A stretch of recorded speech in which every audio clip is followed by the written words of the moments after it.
ఏంటన్నా అన్న ఇంతటి పబ్లిక్ చూస్తుంటే కనుక నవీన్ అన్నకి యూత్ ఫాలోయింగ్ చాలా ఎక్కువ అని చెప్పేసి అందరికీ తెలిసిందే.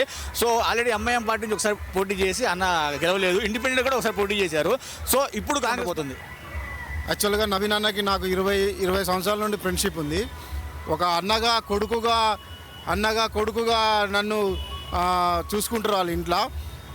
నవీన్ అన్న గెలుపు ఎప్పుడో గెలిచిపోయిండు. ఇప్పుడు మెజార్టీ మినిమం 50,000 నుండి 1,00,000 మెజార్టీ కోసం ప్రయత్నిస్తున్నాం.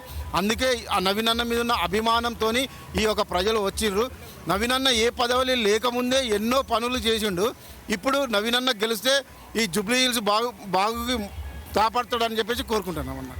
ఇప్పుడు పబ్లిక్ టార్గెట్ అంటే పుష్ప సినిమాలో డైలాగ్ గుర్తొస్తా ఉంది, ఈసారి ఏడుకొండల వాడు ఒక అవకాశం ఇస్తే ఇక తగ్గేదేలే అన్నాడు కదా, అలాగే ఉంది నవీన్ అన్న పరిస్థితి కూడా. ఏమంటారు?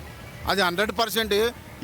ఈ ఒక్క అవకాశం నవీన్ అన్న గెలిస్తే లైఫ్ లాంగ్ నవీన్ అన్నే ఉంటాడు. ఎందుకంటే నవీన్ అన్న చేసే పనులు అట్లుంటాయి. నవీన్ అన్న మనసు మంచిది. నవీన్ అన్న ఎన్నో సేవా కార్యక్రమాలు చేసాడు ఏ పదవి లేకముందే. అదే ఎమ్మెల్యే అయితే ఈ యొక్క జూబ్లీ హిల్స్ కాన్స్టిట్యూన్సీ మొత్తం హెల్ప్ చేస్తాడని చెప్పేసి పడాలని నమ్మకం అన్న మాకు. అన్న ఎంత మెజారిటీతో గెలుస్తారనుకుంటా? అదే 50,000 నుండి 1,00,000 లోపు ఖచ్చితంగా మెజార్టీతో గెలిచాడన్న. గెలుపు అయిపోయింది, మెజార్టీ ఓన్లీ అంతే.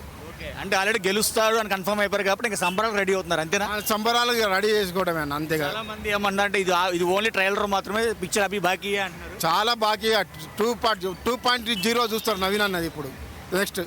ఓకే అన్న.